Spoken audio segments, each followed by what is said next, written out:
begin our session. Our chair is Ekta Patel.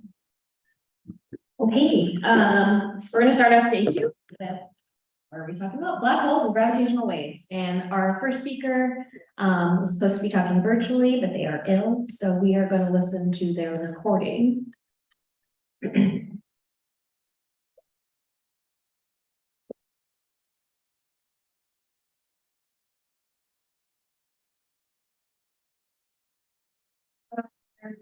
Today, I am starting at Wayne State University, and I've made a little infographic. I can weren't sure where that was. And I'm sorry I couldn't make it in person, but if you look up the clusters, I am quite happy to talk.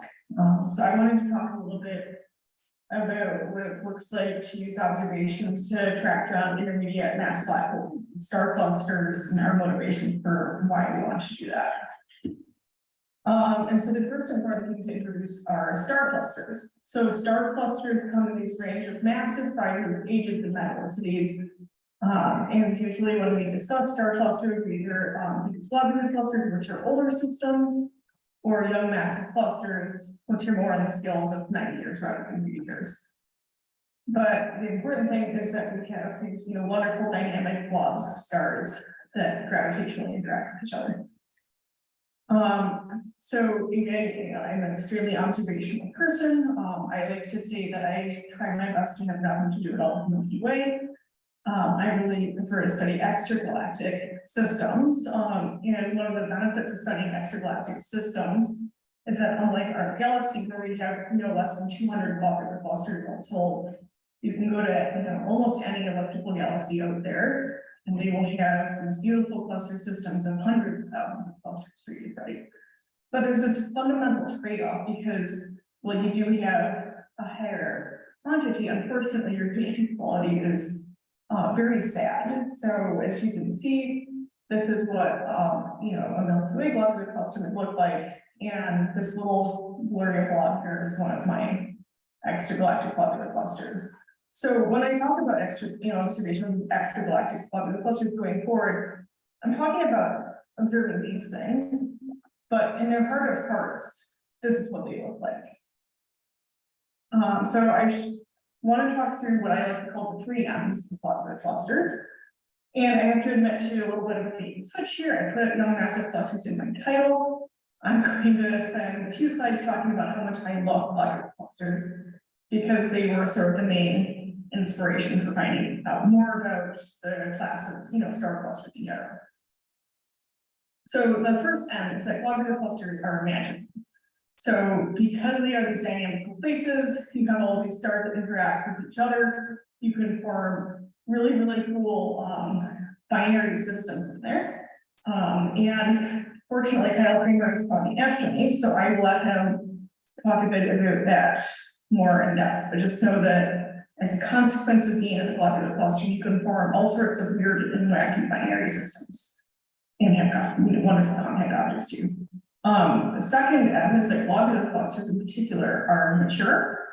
So these are really, really old systems, and it means that all of their stars, massive stars, have died off.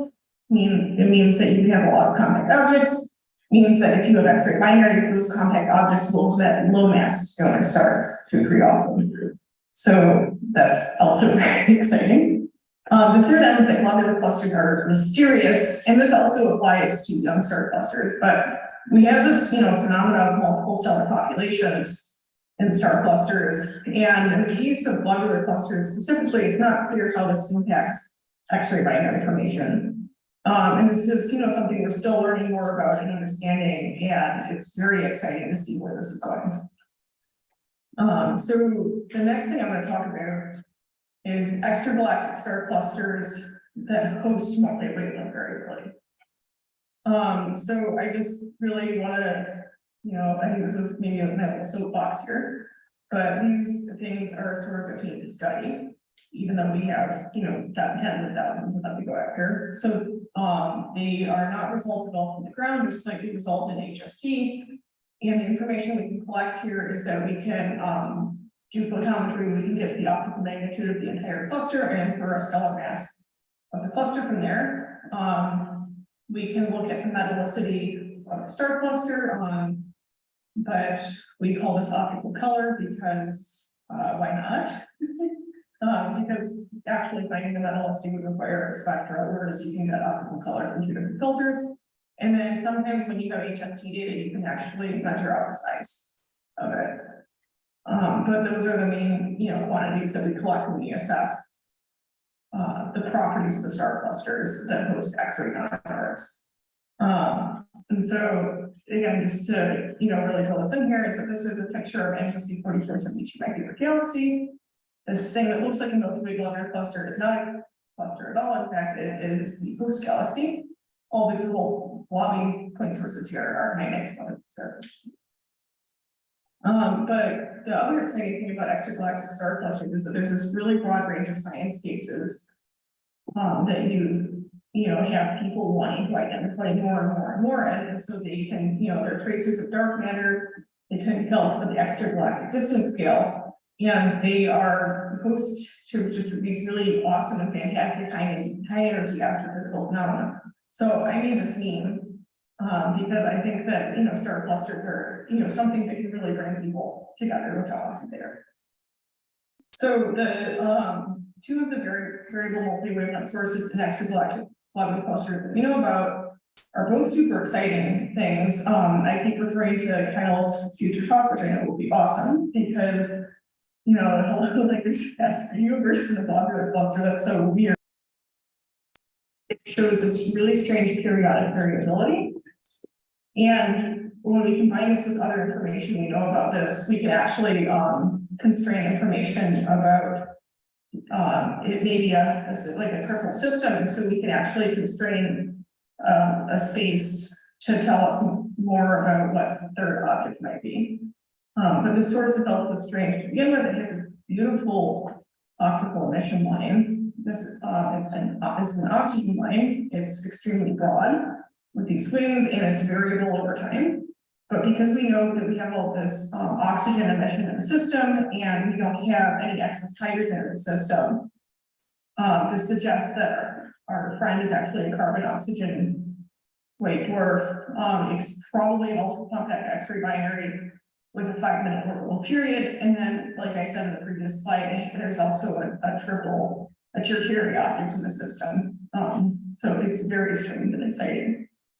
So with all of this exciting sources in globular clusters, the next question is, it's great, but there are a ton of young star clusters out there. Are we going to find anything exciting in those?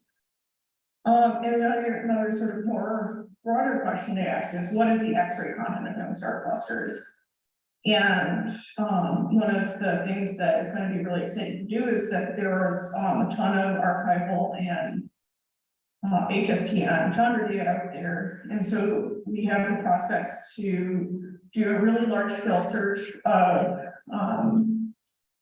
50 galaxies that have thousands of young star clusters, each that have already been identified in Hubble data. And so we can go through archival Chandra data, and then we can also do radio follow-up on any of the particularly interesting sources, which means that we can look for radio bubbles, or potentially check from an intermediate mass black hole to do some sort of mass estimate on the X-ray, the particularly good candidates. And another thing I'm very excited about is that I am working with these amazing students at Henry Ford College, which is the community college in Dearborn, Michigan. And they've actually done most of the X-ray analysis for me already. They have gone through the archival Chandra data for 30 galaxies. They have done point source analysis on it. And they're doing X-ray spectroscopy for them right now, and they're doing a really fantastic job. And the other thing that's super exciting is that we actually just got a funding proposal from the LSST Discovery Alliance, inclusive collaboration grant that is going to help extend our search and give them training to now use data from Urban Observatory so that we can, truly become multi-wavelength on this. So as a short, summary, star clusters are just amazing, and you should love them. And there's so much amazing science happening in star clusters, even though we're going to really far away galaxies. And we're gonna come across so many exciting sources that are just waiting for us to find them.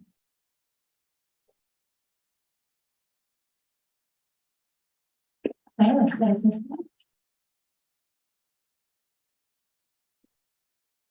even though Kristen couldn't join us virtually, we're still going to take 3 minutes to think about questions. 1 minute, okay. So you can email them to Kristen or reach her on Slack. So we'll take that 1 minute, but if the next speaker wants to come get set up.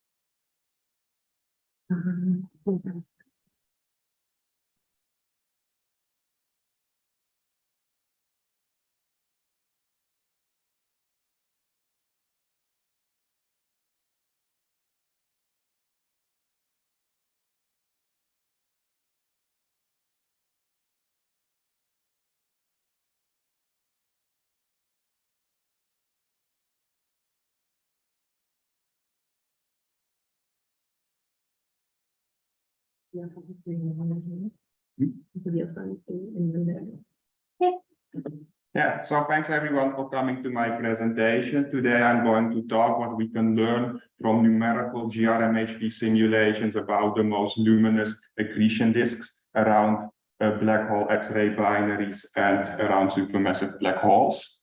As probably some of you know, accretion disks happen. Accretion disk can be found in a wide variety of different shapes and sizes.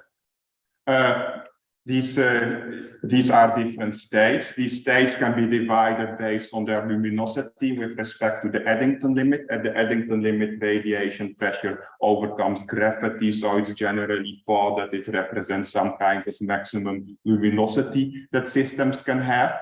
In the quiescent state, we essentially find a hot torus with some jets. Most of the black holes in the universe that we know of are quiescent, including or are close to quiescent, including the prime targets of the EHT, such as M87 and Sagittarius A star. However, a small fraction of the black holes that we know to exist are in one of the two luminous accretion states, either the hard intermediate or the high soft state. The physics in these states are different. We know that from observations. For example, we know that a cold and thin accretion disk forms, which might or might not be surrounded by hot corona. In general, the general understanding is that, you know, like 99% of the black holes are found in the quiescent state. So why is it important to understand accretion in the luminous states? Well, the answer to that question is that essentially maybe the 1% of the luminous black holes, or the very short fraction of the time that black holes spend in the luminous state, they accrete most of their gas. So these states might be the most important for the growth of black holes and the supermassive black hole feedback. However, something seems to be stuck. Oh, yes. So, however, we essentially are able to model only the quiescent state really well using GRMHP simulations. The physics, I think, now is pretty well understood.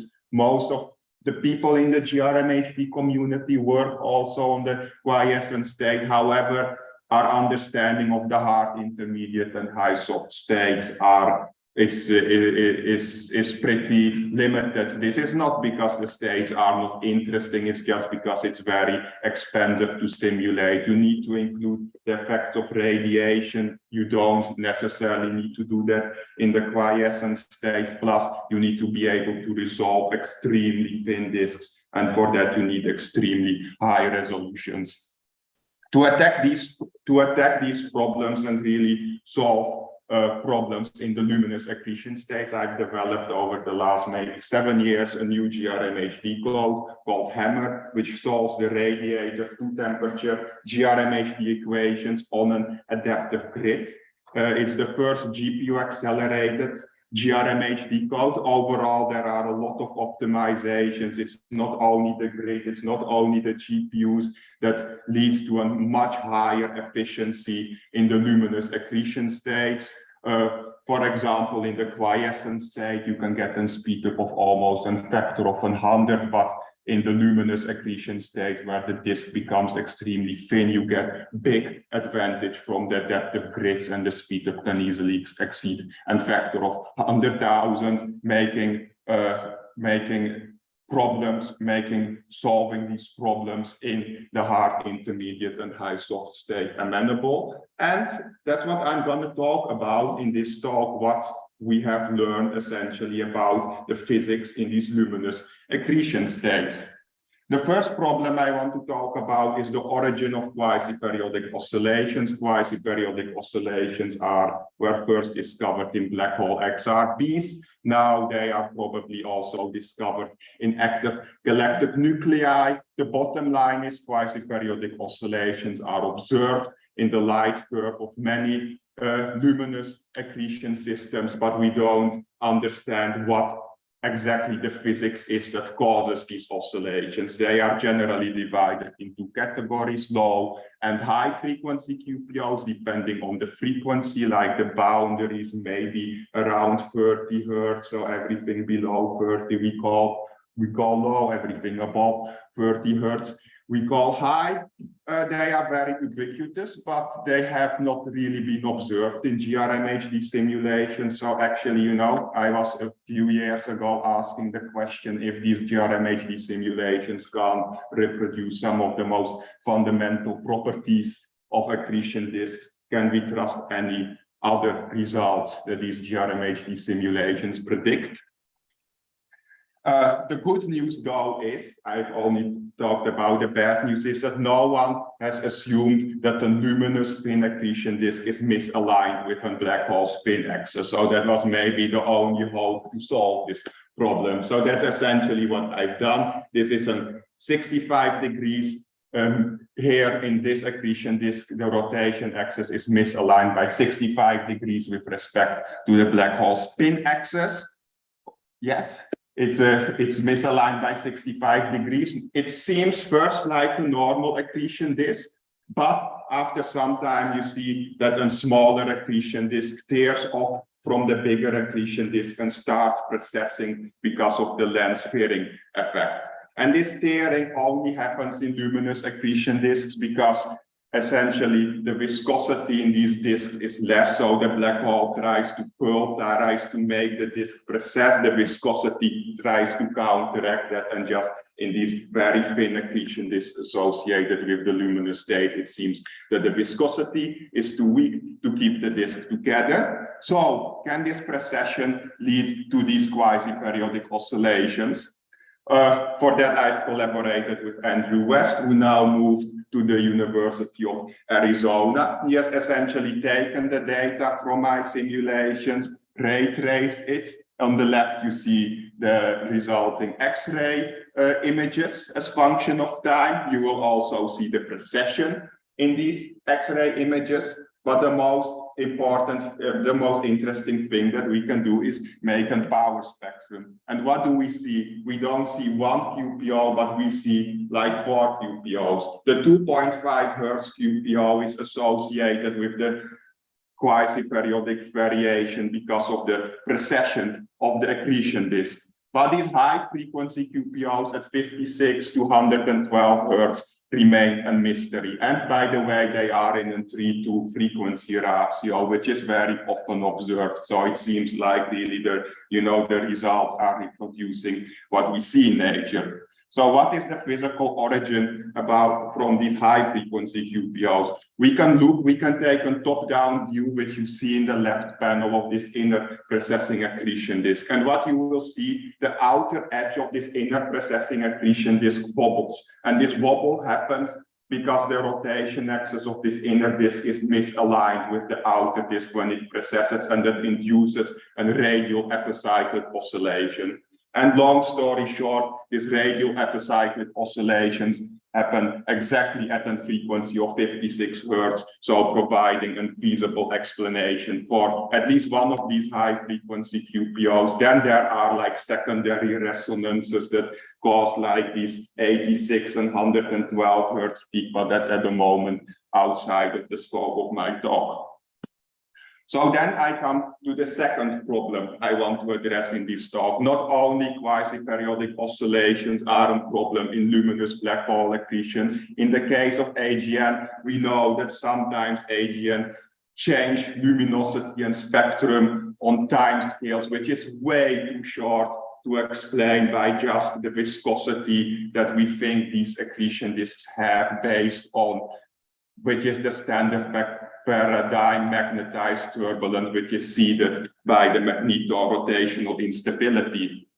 So to address this question, I've ran the first radiative to temperature GRMHD simulation, similar to the simulation I've shown before, but this time I self-consistently model the radiative cooling without prescribing any form of thickness or amount of cooling. And what you see, you still see that the disk tears, and you can look at top-down picture. And in this top-down picture, you don't see anything in the surface density, but when you look at the electron and ion temperatures, you see that several shocks form. The tearing shock is caused by gas falling across the radius where the disk has torn, and then essentially you have gas colliding falling from the outer disk and colliding with the inner disk. But you also see that at the highest point where the midplane of the disk reaches up and below the equatorial plane of the black hole, you see two nozzle shocks. And these nozzle shocks are important in understanding dissipation, as we turn out. We can essentially, these nozzle shocks are caused by vertical oscillation in the disk. So every time the disk goes like 360 degrees above the black hole, it expands and contracts twice. And we can essentially track the dissipation in this nozzle shock. And this dissipation essentially tells us that, for example, at 10 gravitational radii, these accretion disks lose 2% of their orbital kinetic energy. And when we compare this nozzle shock induced dissipation versus the turbulence-driven viscosity, then we find that these nozzle shocks accelerate the inflow of gas by at least 2 orders of magnitude. This doesn't only lead to fluctuations on 2 to 3 orders of magnitude shorter time scales than what we expected from the magnetized turbulence, but it also leads to luminosity swings. Here you see a luminosity swing of maybe a factor of 20 or 30, but I also have simulations where the luminosity swings already are more than 2 orders of magnitude. So long story short, it might provide a good explanation for changing loop AGN. So in 30 seconds, what am I going to do next? I think I've made really great progress in understanding the luminous accretion states, but that's not the only thing we want to understand. We also want to understand the physics driving the transitions between states, and hence my name, and hence that's why that's the main punchline of my proposal. Here you see a numerical simulation, essentially where the accretion, it stopped running exactly at the right time. So this is the end of my presentation. Let me know if you have any questions.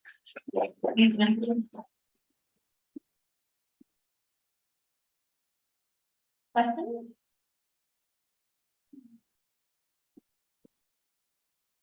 Hi, I know nothing about black holes. And in your talk, there's a lot of mention about the first things that you've been doing. Like you did the first simulation of this, the first simulation of that. Yes. I want to understand what was happening in the field that allowed you to be the first. What was the innovation that you brought? It's my GRMHD code Hammer, which has these adaptive meshes that I've together with GPU acceleration and the scale, that Hammer can scale up to the biggest clusters, combined with a lot of time that we have won from the NSF and DOE. It was really the computer, let's say the advances in the code, but also in the computer hardware that allowed me to run these simulations for the first time in the luminous states. Yes. Oh. Hi, thanks. So many questions about during coffee. I chose one. So you showed an X-ray image for the extra value simulation. Yeah. Is that X-rays from the accretion flow, or do you reproduce this power law that is kind of ubiquitous in all these? So this is just X-ray, this is just black body emission from the accretion disk. So we are working on including also emission from the corona, but you know, that's Right, future yeah. work. Okay. Yeah, so this is just black body emission, yes.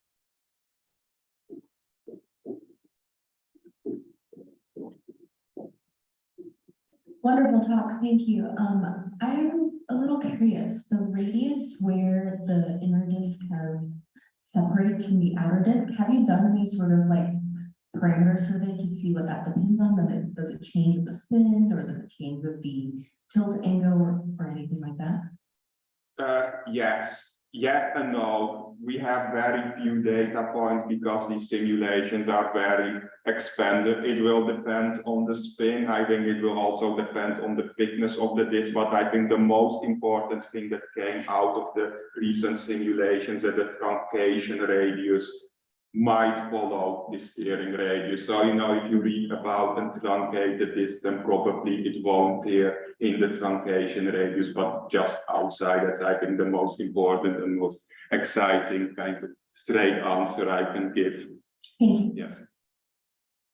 Okay, thank you for your questions. Let's thank Matthew again.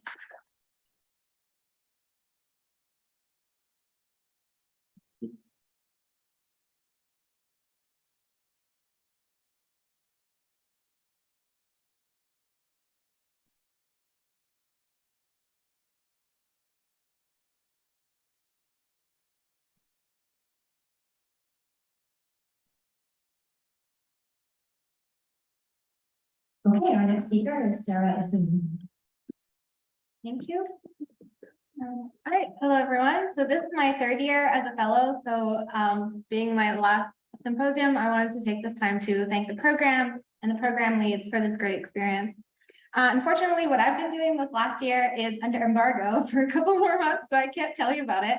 But I thought it would be interesting to tell you a little bit about two graduate student projects I've been supervising related to our Milky Way black hole.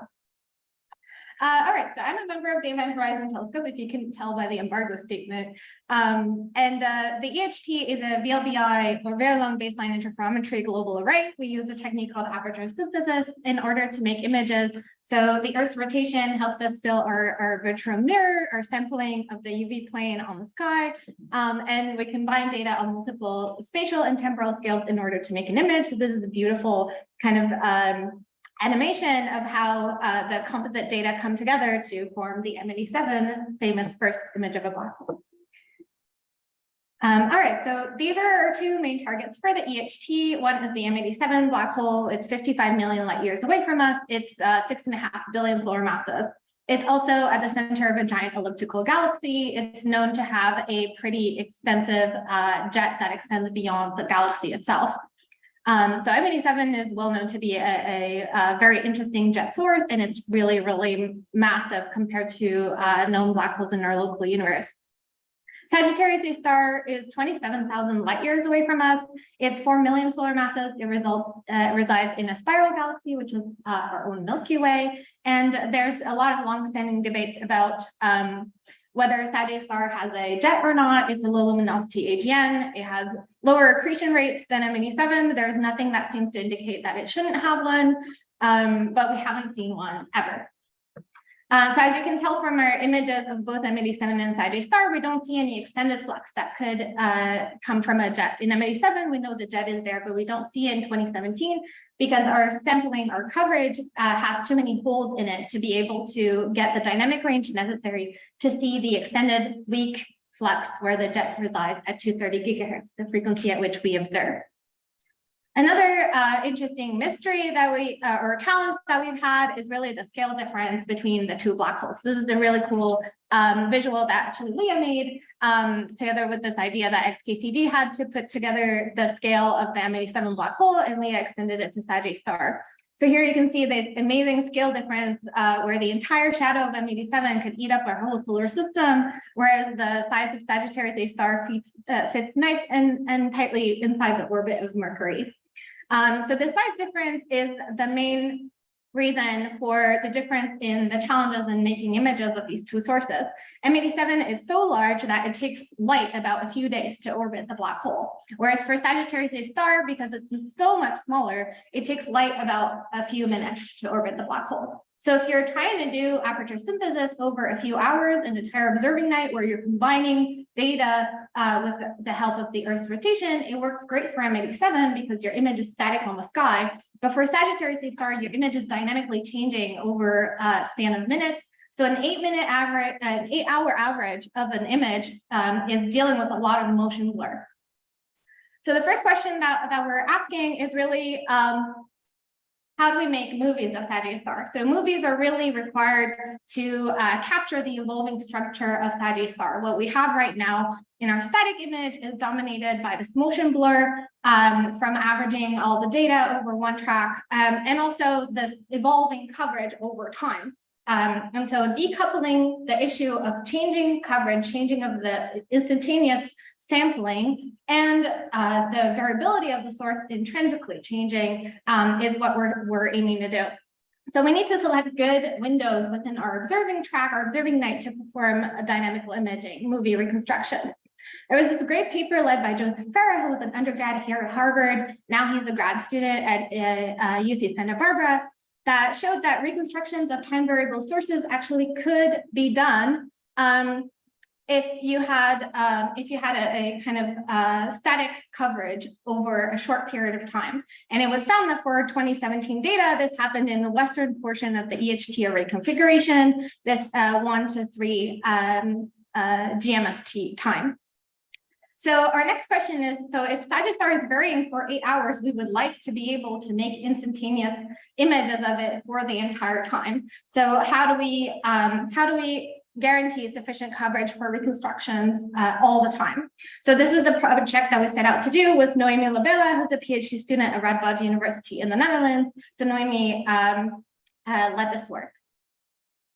So in order to complement where our major gaps are in the UV coverage, which is in the eastern portion of the observing track, we are thinking about the addition of 2 additional stations in the EHT in the eastern array of the EHT array. So one of those is the Africa Millimeter Telescope, which will be in Namibia. You'll see it in the south there. What's nice about this telescope is that it's at the same latitude, about 2 degrees difference with ALMA. So it provides really nice redundant baselines to what ALMA provides, and nice east-west baselines for coverage to ALMA. Then another great telescope that we're looking at is the Canary Islands Telescope, which is part of the next generation EHT expansion. And this also provides nice coverage in the eastern array together with European stations that are already in the EHT. So this is what Joseph's work showed. This is the 1 to 3 GMST window for the EHT data. So you can see this is filling fraction as a function of time. Filling fraction is the fraction of the coverage that is filled with sampling of the from EHT data. And so if we add the Africa Millimeter Telescope, we end up with these additional windows. And then if we add the Canary Islands windows station, we end up with this big 7-hour window in which we can make images with the eastern array. So then Noemi set out to test whether the eastern array reconstructions are as good as the western array tests that we've done. Yeah, so this is eastern array and this is western array. So we took images reconstructions of a GRMHD simulation that fits the Sagittarius star data. So the eastern array without the Africa stations look like that one there, the big splat. And then if you add the Africa Millimeter Telescope, you get a better one. And then if you add the eastern array plus Africa, you get an even sharper one. And then the western array there is slightly worse because of the filling fraction is slightly lower, but still a really good reconstruction. So this is only using about 3 hours of data for each reconstruction. And then we're going to do now full track reconstructions with the 2 different arrays. So in order to make dynamical images, we make a full track image first, and then solve for additional variations on top of the image that create the variability. So these are the images that were used for this dynamical imaging. And these are the reconstructions that Noemi did. So this is a comparison with the ground truth GRMHD simulation and the eastern array plus Africa reconstructions, and then the same for the western array and simulation. So you can see that both array configurations reconstruct really well the variability. We also looked at hotspots. So funnily enough, Sagittarius star always flares during our eastern array configuration in EHD data, which is really frustrating because that's where we have our least instantaneous coverage. So we really need to improve that. So we set out to see that if there's a hotspot in the sky, would the Africa telescopes actually help us reconstruct it in the eastern array instead of the big splat that we usually see? And it turns out that that is the case. If there is a kind of very coherent hotspot flare, we would be able to see it both in the eastern array plus Africa if it flares there, or in the western array if it flares there. And this is how well the two reconstructions kind of track the flux along the ring, the crescent over time. And you can see that they track each other really well. So they're very well balanced between eastern and western array configurations. Another interesting project that I've been supervising is trying to find the jet in Sagittarius star. So EHT models at 230 gigahertz actually prefer models that have jet emission. Same with 86 gigahertz work that I've led. But we don't see one in images, and we want to know why that is. So there's two ways that question could be answered. One is that the best fit models are just wrong. That they predict a jet, but there isn't one, or that there is a jet, but we don't have the technical capabilities currently to see it, which is why we don't see it in our data. So this is a project that I've been supervising Randy Chavez, who's a PhD student here at Harvard. So we took a simulation from our best bet models, and here's what the simulation looks like at 86 gigahertz, where the jet is more optically thick, and then 230 and 345, which are EHT frequencies. So if you want to look at the Sagittarius star theory paper, we're exploring that little green box there. That's where this model comes from. But unfortunately, Sagittarius star has additional challenges. It is time variable, so these simulations are not snapshots, they're movies, and also they're scattered by interstellar scattering along the line of sight towards the galactic center. So this is really what we're seeing on the sky. Big blurred images, and scattering is chromatic, so it gets weaker as you go to shorter wavelengths, which is why it's less for the higher frequencies. So Randy looked at different array configurations. The top ones are the 86 gigahertz configurations, and then the bottom ones are slightly enhanced ones. So they've only done the top ones so far. This project's still ongoing, but I'll show you the results. So the one all the way there is the current array that we have right now, which I've led a lot of observations on where we couldn't see any jet. Then we also looked at NGVLA, which will be able to go up to 115 gigahertz. So it can hit 86 and see this jet. And the NGHT plus GMVA at 86 gigahertz, which is this kind of 10 in the next decade expansion that will have 86 gigahertz receivers. So this is the ground truth of 86 gigahertz in linear scale and log scale. And this is what we see with GMVA plus ALMA, which is the current array. And it turns out we do not see this jet. So if this model was the truth on the sky, if this was Sagittarius star, we would not see it, just like we don't see it in our current data. So this is consistent with what we're seeing right now. So this model still passes our current observations. So now let's image it with NGHT plus GMVA, which has a sensitivity boost and more stations that probe the jet region. And so this is what we get. So in the next decade, if this were actually Sagittarius star, we would be able to detect the jet. So you'll see in the log scale, there is an extension that is seen where we expect the jet to be. With the NGVLA, we can also see it, and actually it even gets more of the shape of the jet emission. So NGVLA monitoring will be a lot better to be able to see the jet and see it evolve over time. So NGVLA is extremely exciting, but in longer term. So I'll leave the summary up here. So this is Noemi's project on the African stations that will add better coverage in the Eastern array. And then Randy's project that looked that we will be able to detect the jet in Sagittarius star if the current models still satisfy observations. And this will be done in the next week. Thank you very much.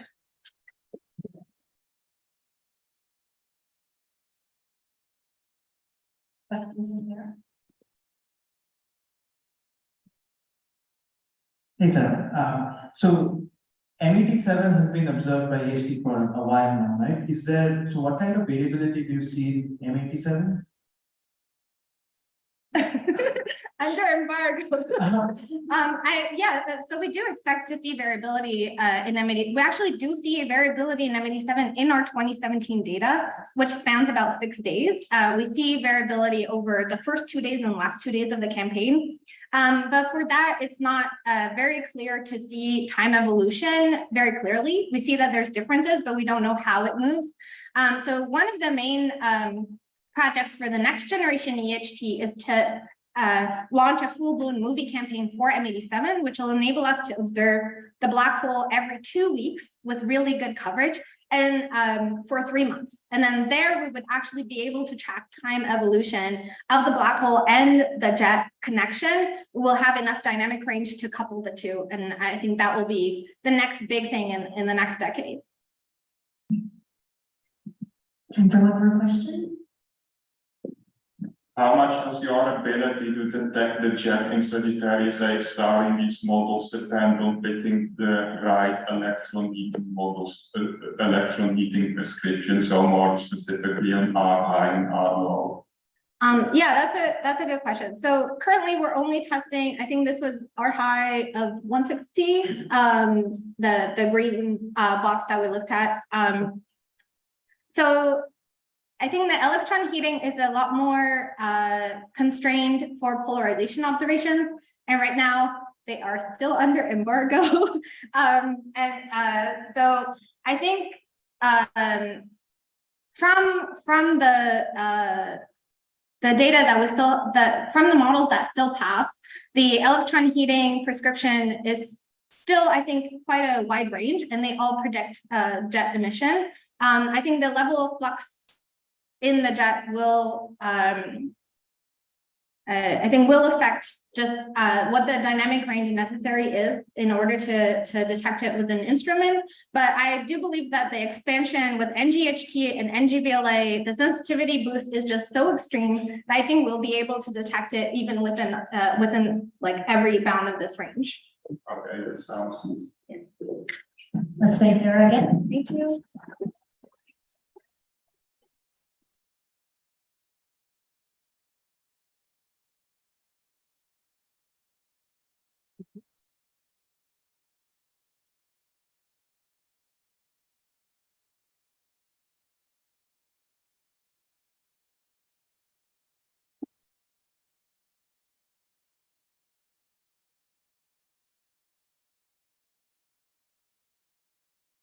Okay, our next speaker is Lia Medeiros. Thank you, Ekta. And also thank you so much for the program leads. I'm a brand new Einstein Fellow and I'm having a really fantastic time getting to know all of you, and I really appreciate the opportunity. I'd also really like to thank the organizers for not just letting me come up here and talk, but making me talk right after Sara. Thank you so much for that really fantastic introduction to the EHT, which I will not reproduce now. And so I will just build upon what you all just learned from Sara's talk. So thank you so much again. Today I'm going to be focusing on a result that came out a few months ago that I led with a few collaborators of mine. And that's the result of a new image of M87, which I will fade to now. Oh, I clicked twice. I apologize.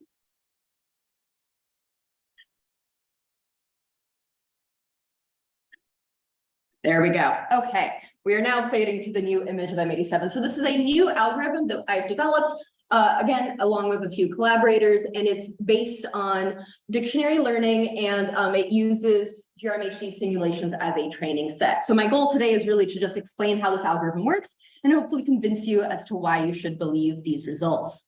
Okay, so as I just mentioned, we use simulations as a training set. So this is just one example of a GRMHD simulation, but now we're going to kind of fly through the whole space of simulations that I developed for this algorithm. A few things that I want to highlight here.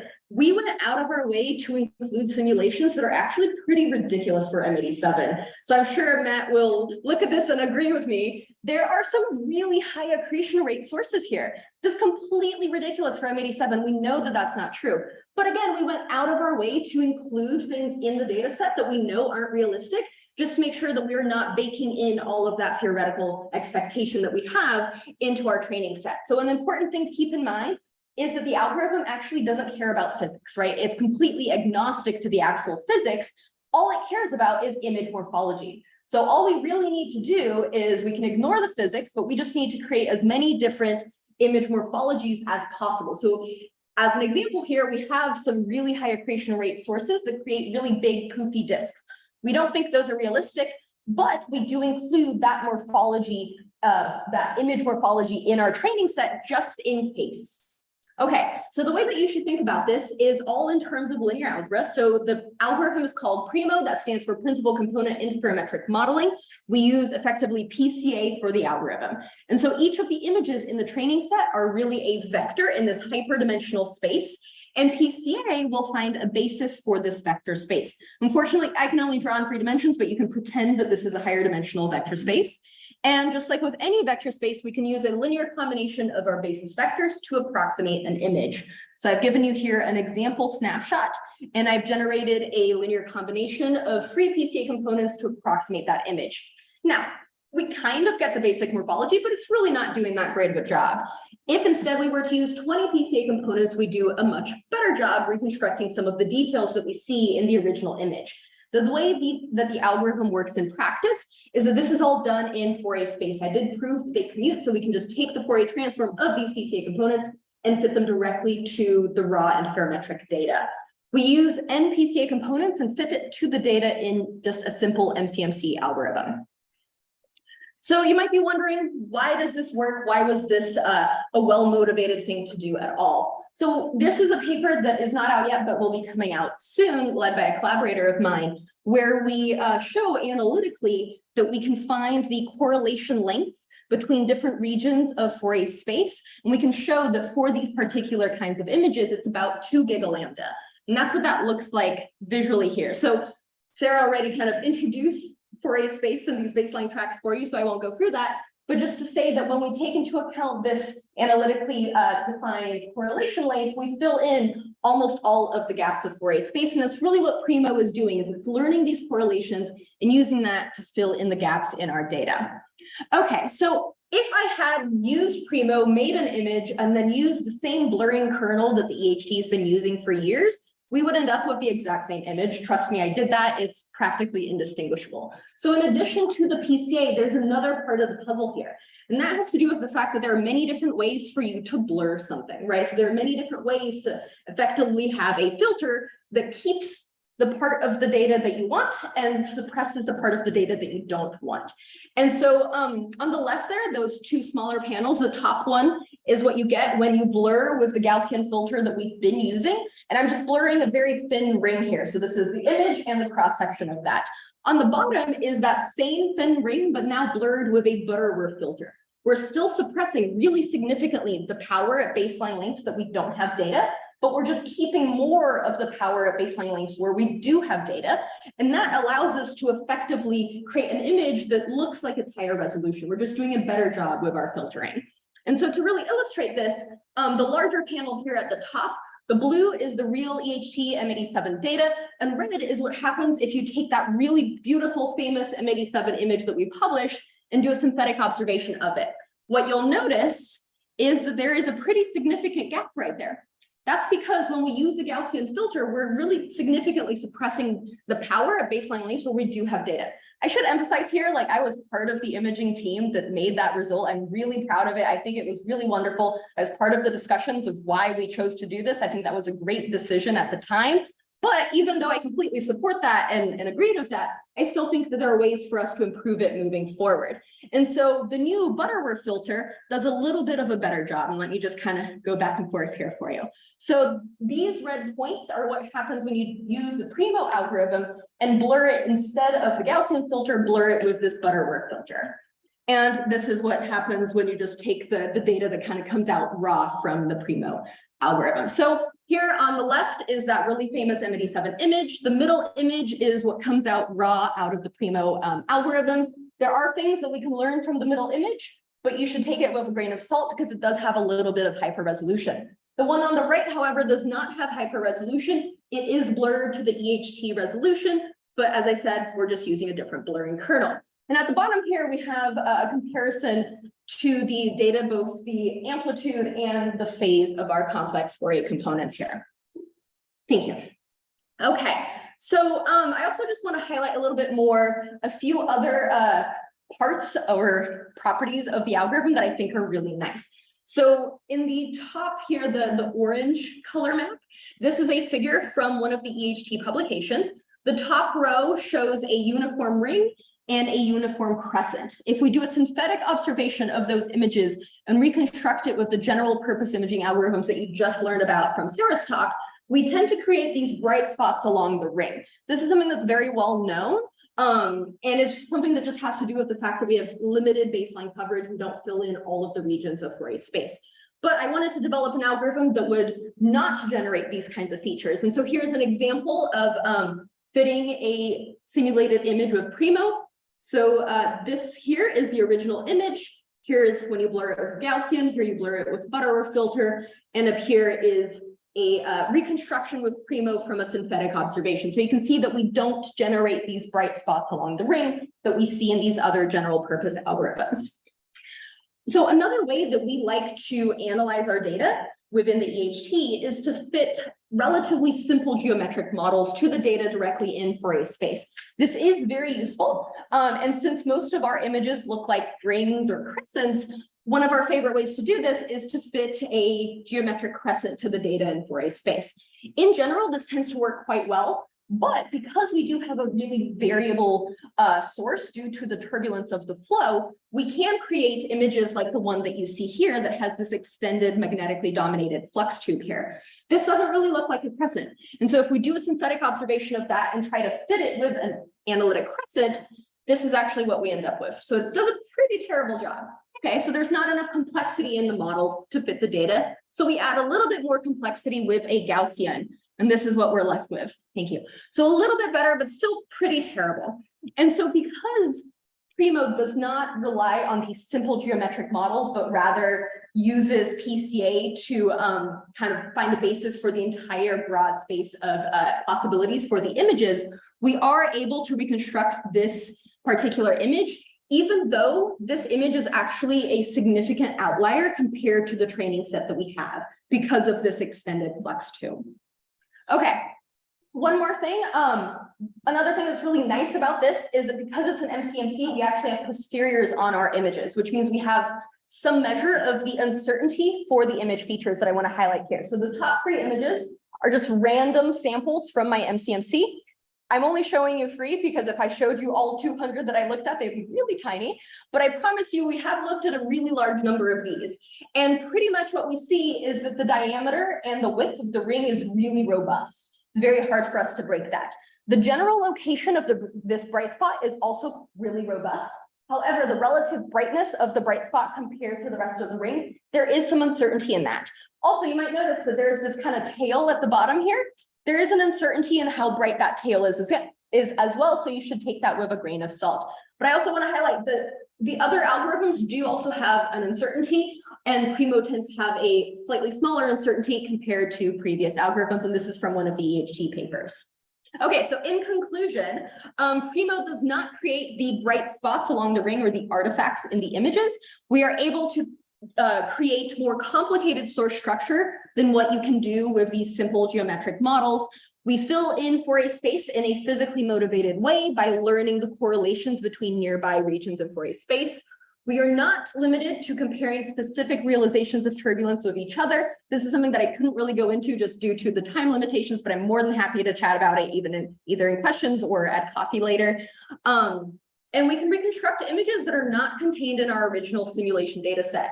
So to emphasize that point, for this example, I used a training set that only has spin 0.9 images. This is spin 0.7. We still do a really great job with it. And finally, it allows for comparisons with simulations for parameter estimation. To be completely honest, that's the reason that I developed that entire thing. That's what I'm actually the most interested and excited about, because it's actually really hard for us to compare one particular realization of turbulence with another. So I've been working on simulations for years. I love these simulations. We work so hard on them, a lot of computational time, all of that. But then it's actually really hard to compare it to the data because you just have one simulation of realization of turbulence and you're trying to compare it to another one. So instead, what I want to do is use this PCA framework to quantify how similar any particular observation with the EHT is to the general distribution of images from a particular set of model parameters that we see from the simulations. And with that, thank you so much, and I'll take questions.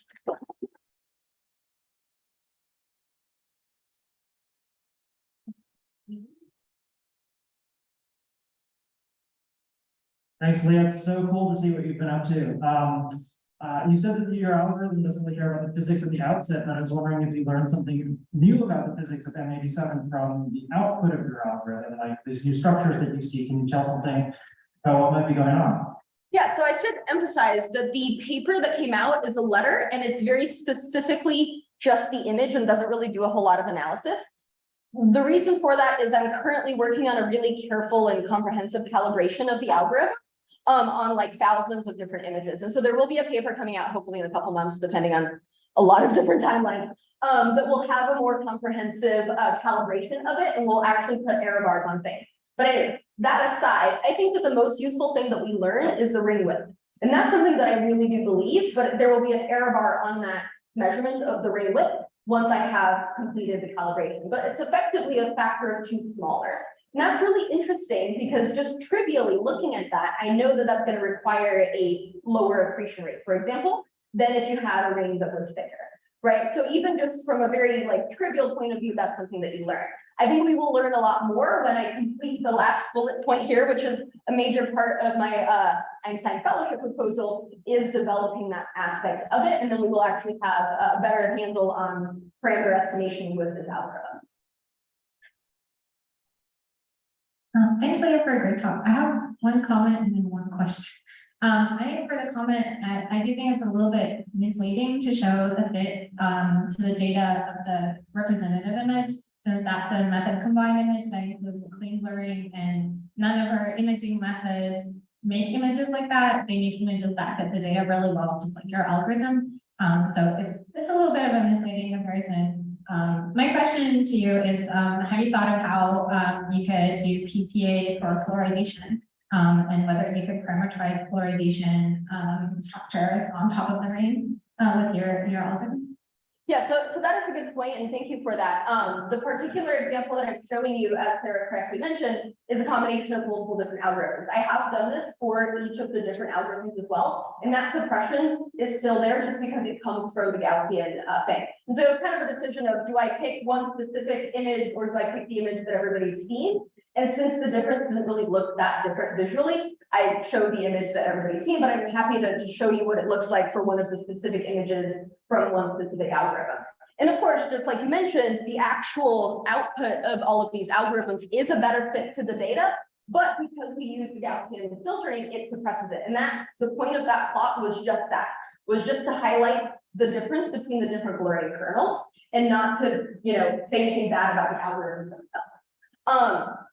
Your question. So I do have a student that did a summer project on exactly that. We're working on it because it's a student project. The timeline is a little bit longer, but we are currently working on an extension for polarization, and I do think that looks really promising and exciting. But as I said, because it's an undergraduate student project, the timeline is a little bit longer. Okay, let's thank you again.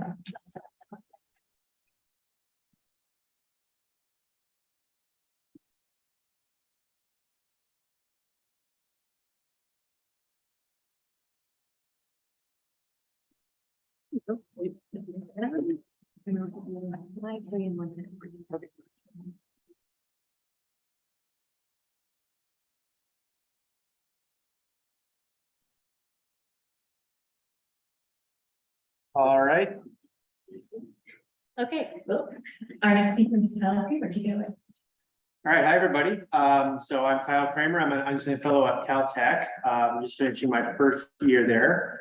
And I work on n-body simulations of dense star clusters, investigating in particular the compact objects in these systems, and thinking about the various types of transients, both of the gravitational wave and EM variety that occur as a result of these interactions involving the compact objects.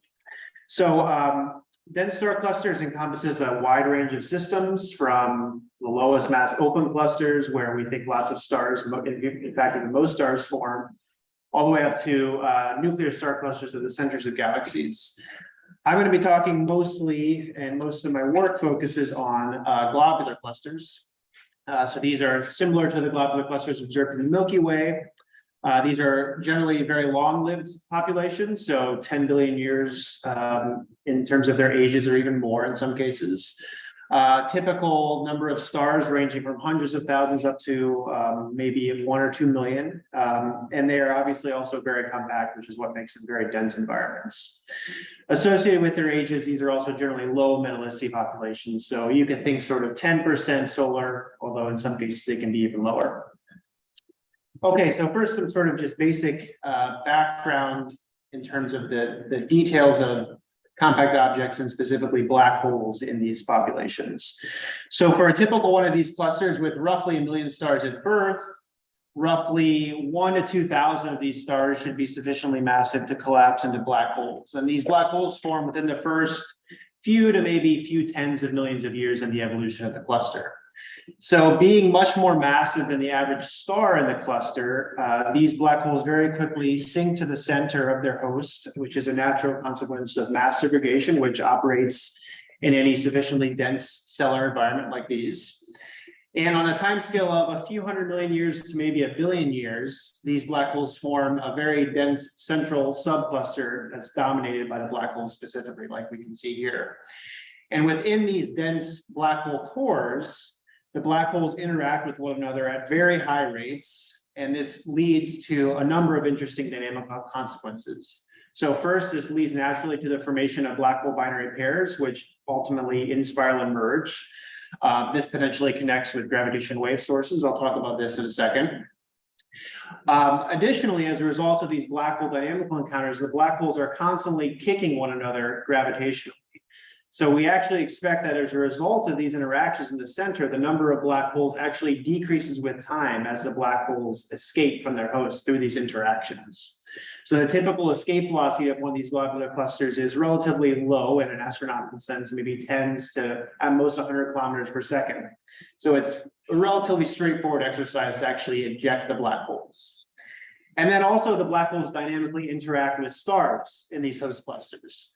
And it's these black hole star interactions that actually allow us to observe the black holes indirectly and place constraints observationally on these processes.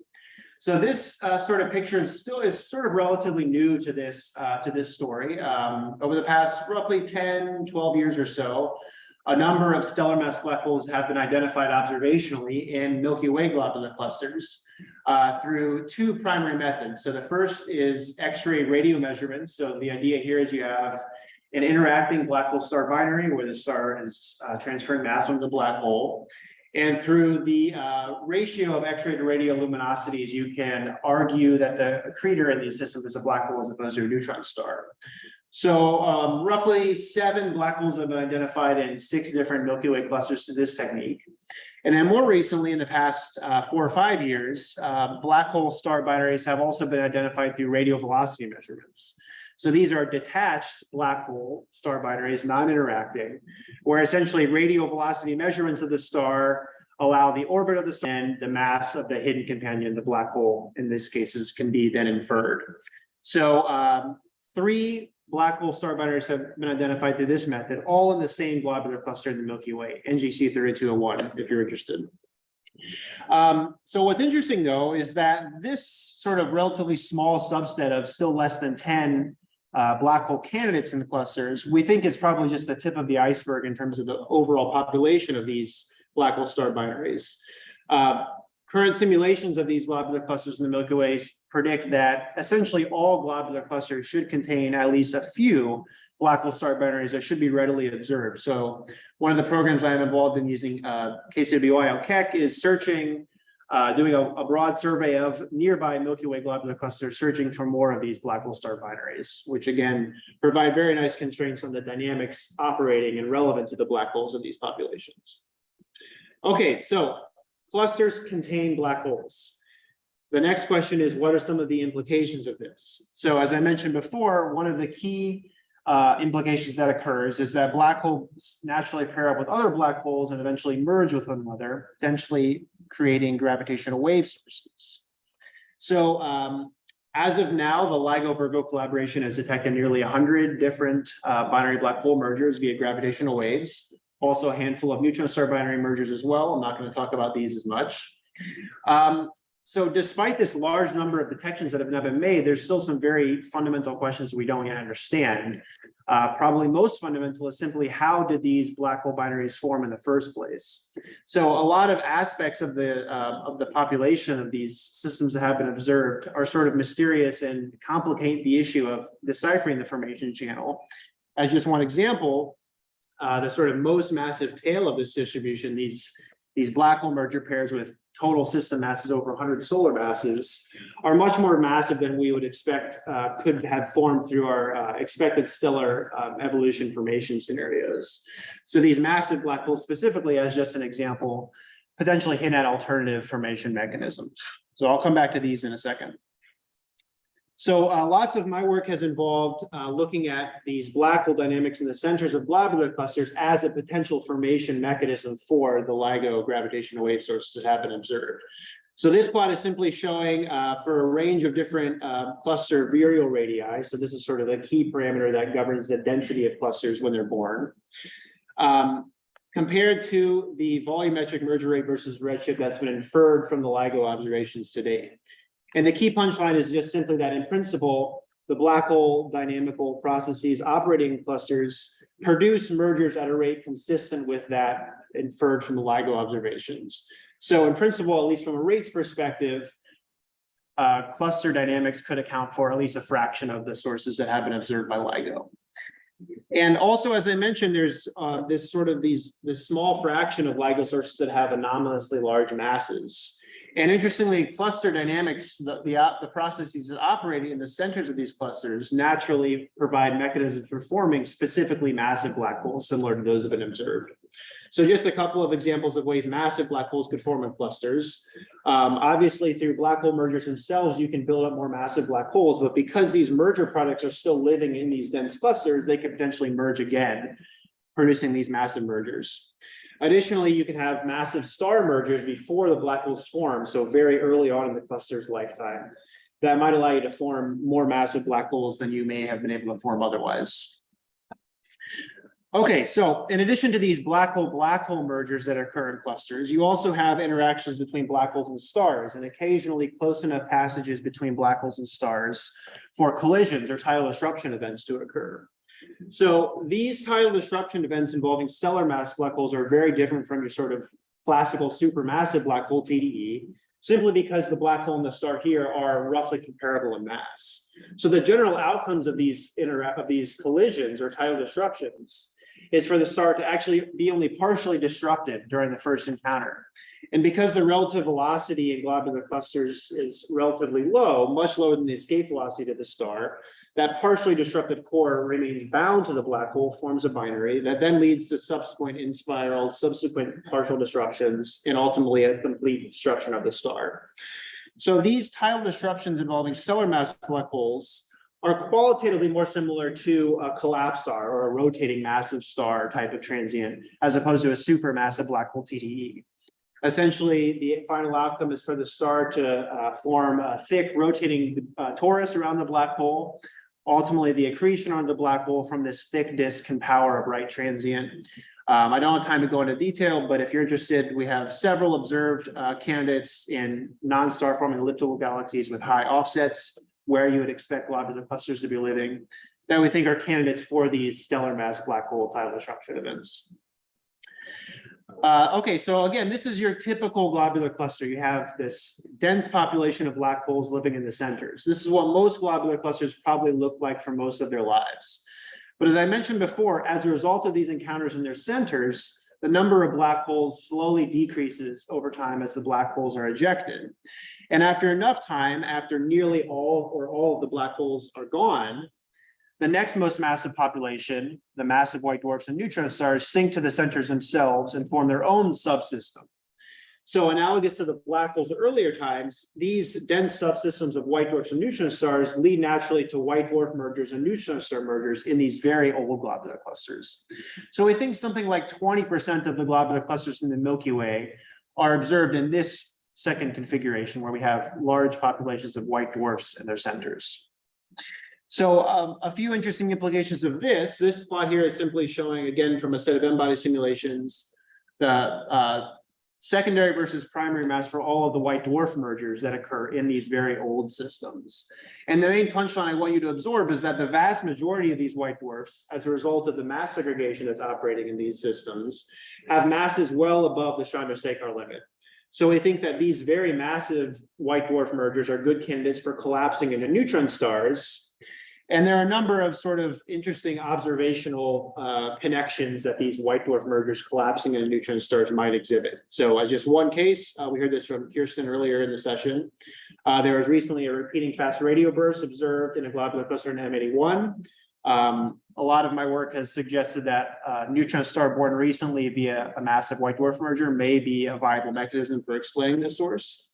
And there are also a handful of young pulsars with ages of 10 to the 7 years or less in the Milky Way globular clusters that clearly could not have formed through standard massive stellar evolution formation scenarios. So these may be also connected with white dwarf mergers. And I'm involved in a couple ongoing radio surveys of nearby globular clusters and nearby galaxies to try to identify additional fast radio bursts and also radio pulsars that may hint at some of these processes operating. Okay, I'm out of time. I'll leave my conclusions up here for you to read and happy to answer a question or two.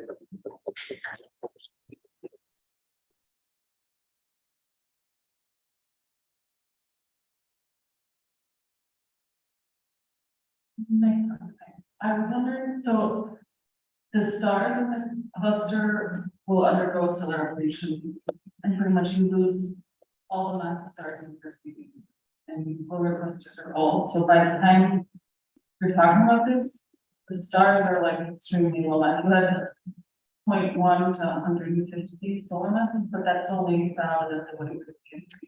Yeah, so the most massive stars evolve and collapse into compact objects very early on. So an old globular cluster like in the Milky Way, the stars will all be very low mass. The turn-off mass is less than a solar mass for sure. But the black holes and also the neutron stars and white dwarfs formed from those very massive stars at very early times will still be around. So you still have the relics of the. But then you said that the low mass thing was sink to the center, but in your drawing you had all the black holes in the center. The high mass things sink to the center. And then it was written down. Sorry. It was confused. the high mass things sink to the center, which probably is intuitive because obviously the most massive things are going to sink to the center of the potential well. So the black holes are the things that sink. One more question? Thanks for the great talk.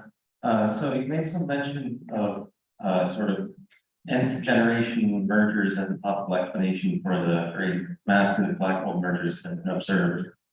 And as you well know, I'm kind of interested in the formation of very massive stars, more massive than the conventional, like 150 solar mass or whatever cutoff that people use. And I'm wondering if this might also be a competitive explanation. I was just wondering what your thoughts on that were. So if you have, for example, an upper end of the IMF at 200 or solar masses or more, could you form very massive black holes? I think that the questions there are more in terms of the stellar evolution physics of those very massive stars and whether you can avoid the parent stability process, which is what we expect leads to the absence of the massive black holes through normal stellar evolution. So I think it's viable, potentially, especially at very low metallicity.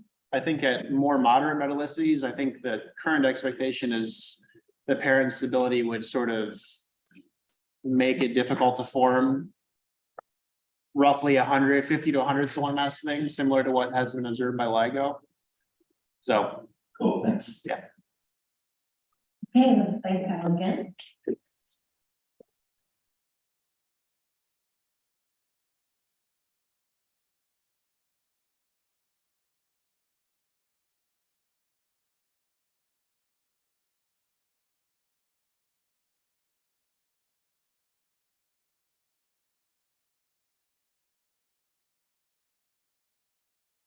Okay, our final speaker is Sylvia Biscoveanu. Hi everyone, I'm Sylvia. I'm a first-year fellow that just started at Northwestern, and I recently finished my PhD here in Boston at MIT. Can you hear me? It is on, but it's not. The battery's in. Low. So many batteries.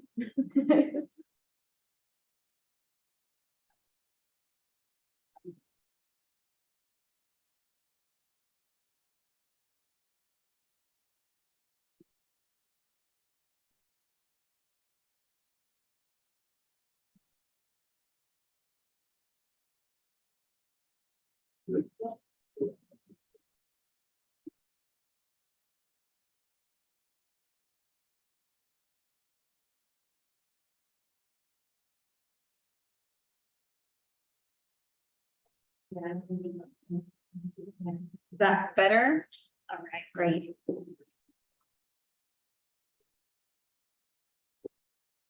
All right, so I'm a member of the LIGO Scientific Collaboration. So today I'm going to tell you what we've learned about neutron star black hole binaries using gravitational wave observations.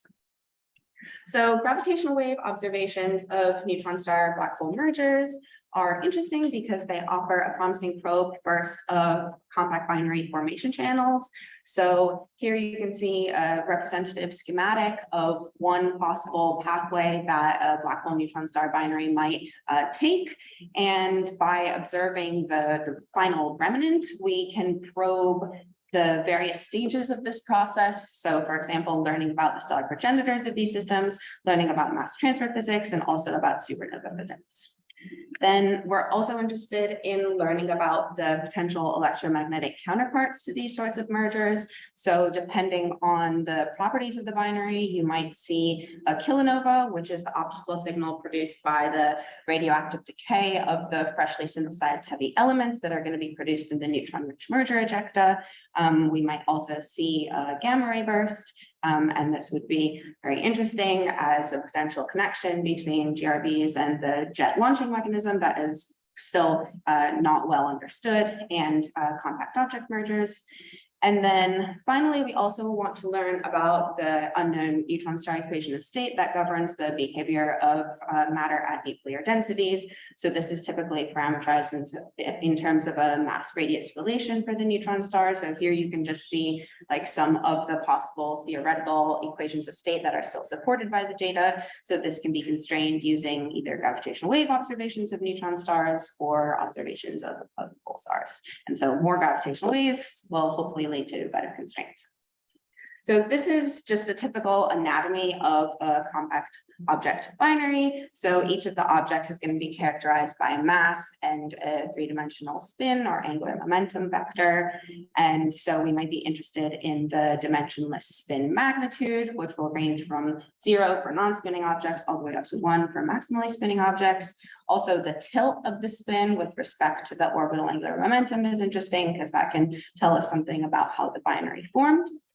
And then also for neutron stars, we have this lambda parameter, which is the tidal deformability. It basically tells you how squishy the neutron star is, and this depends on the equation of state. So what we can do is try to constrain all of these parameters using our gravitational wave data. So for neutron star black hole mergers, there are basically two possible merger outcomes. If you have a rigid neutron star or a very unequal mass ratio between the black hole and the neutron star, so if the black hole is much more massive, or if the black hole has a small spin, it's more likely that the black hole will just swallow the neutron star whole, and there will be no matter left outside the black hole that could potentially power an electromagnetic counterpart. On the other hand, if you have a more deformable neutron star or more equal masses between the two objects, or if the black hole has a large prograde spin, so aligned to the orbital angular momentum, then it's more likely that the neutron star will be tidally disrupted and you'll have some material left outside the black hole's innermost stable circular orbit, and that could potentially power a counterpart.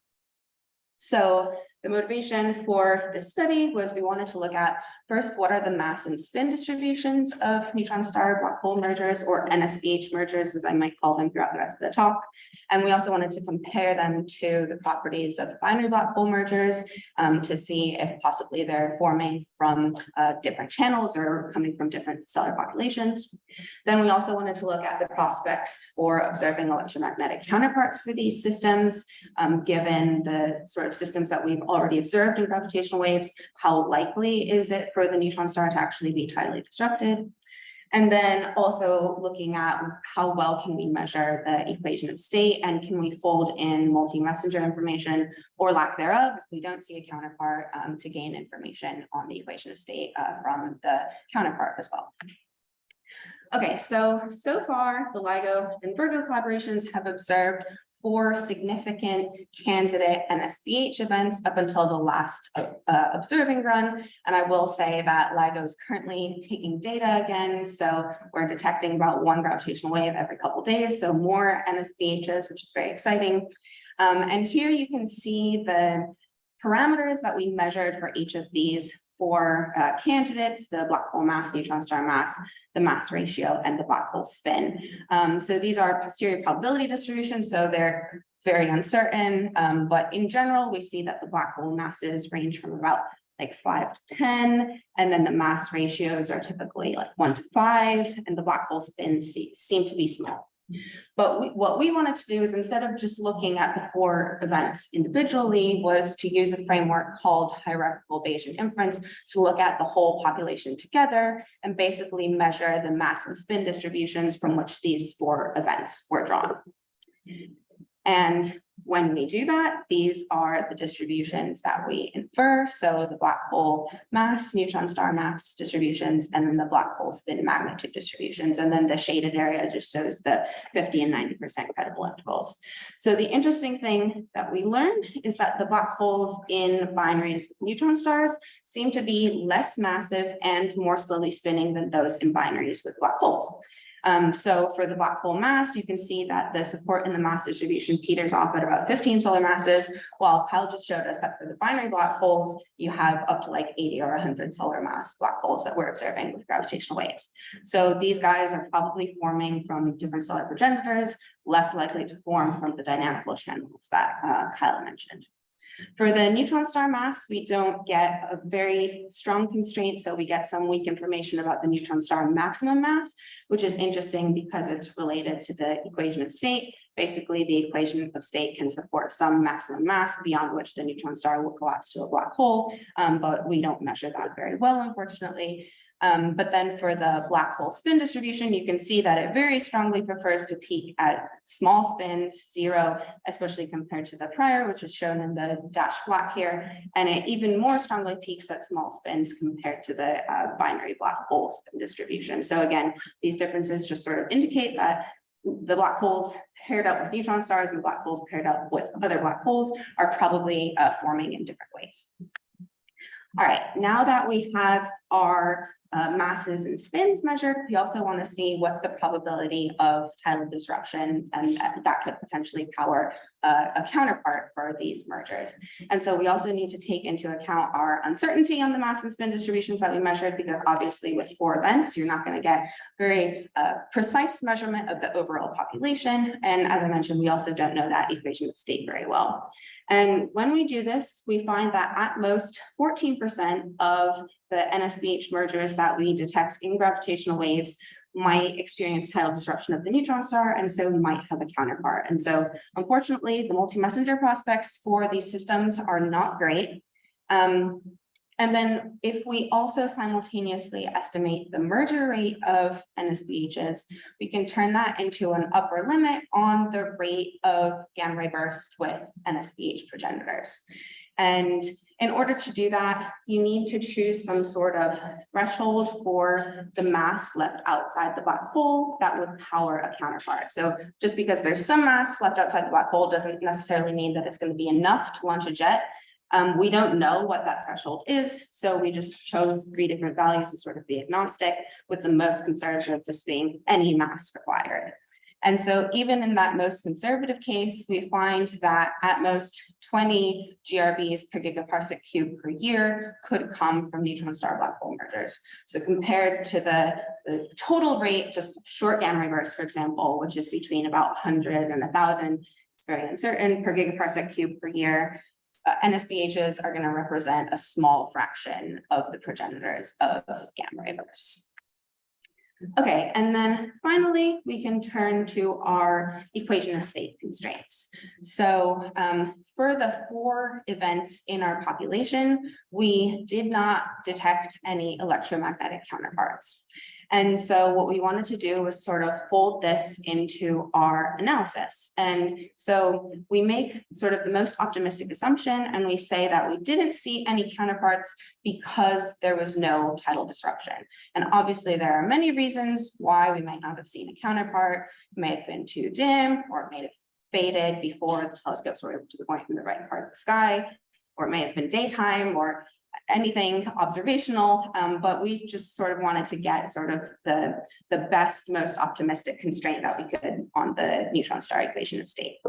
And so when we add this component to our analysis, our constraint is shown here in blue in terms of the mass radius relation, and we are able to rule out these stiffest equations of state, so the largest neutron star radii, because if the neutron star had been so large, it would have been deformed and it would have powered a counterpart that we can see.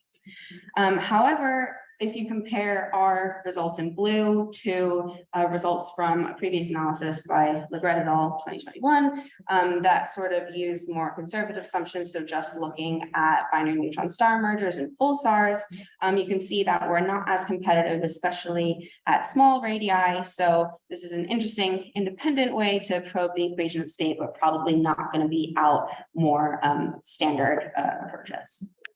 Okay, and so then I'll just conclude. So we found that the black holes in NSBHs are less massive and more slowly spinning than those in black hole binaries. So they're probably coming from less massive stellar progenitors, less likely to be forming dynamically.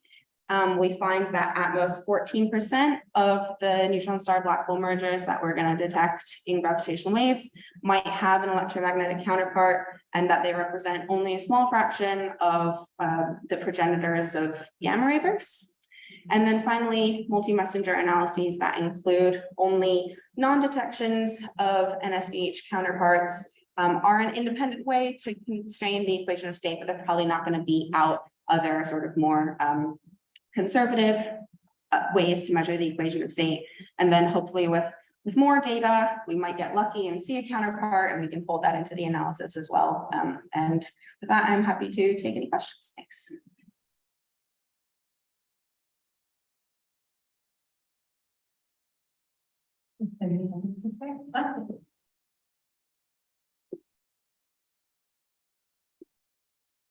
Not a gravitational wave first, so again, a question. So in the previous talk, we learned that there have been like 100 black hole mergers observed, and we only have 4 candidate neutron star black hole mergers. Is that just because those systems are so much more rare, or is there something about that type of merger that makes it hard to observe?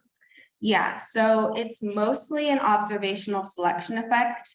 The amplitude of the gravitational wave signal scales with the mass of the binary. And as we saw, these guys are a lot less massive than the binary black holes, and so they're harder to detect. It seems actually that they merge more frequently in the universe than binary black holes, but yeah, we just don't see them as often. Thank you. Hi, great talk. About your first conclusion, I wanted to ask, like black holes in the neutron star black hole merger spinning more slowly. What would you think that would imply, like in terms of either the ages or the pathways of the pair formation? Yeah, this is a good question, especially because the masses are really similar to the black holes in X-ray binaries, and those black holes spin really fast. So I guess it tells us something about either like the angular momentum transport efficiency in the stellar progenitors that are forming these sorts of binaries, or it's telling us that there's sort of less efficient tidal interactions that might spin up the progenitor of the black hole. but yeah, this is sort of a puzzle that we're still trying to solve. We have time for one last question. Hi, great talk.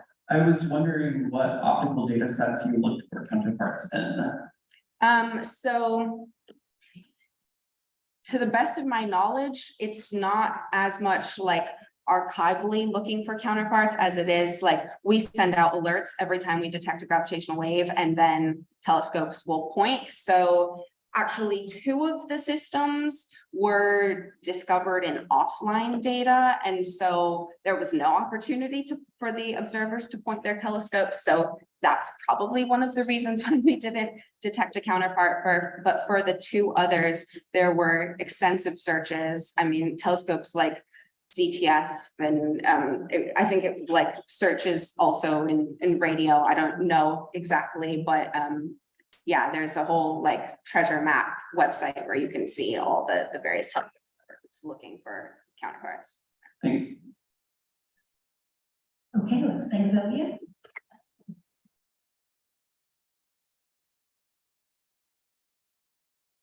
And let's thank all of our speakers for the morning session.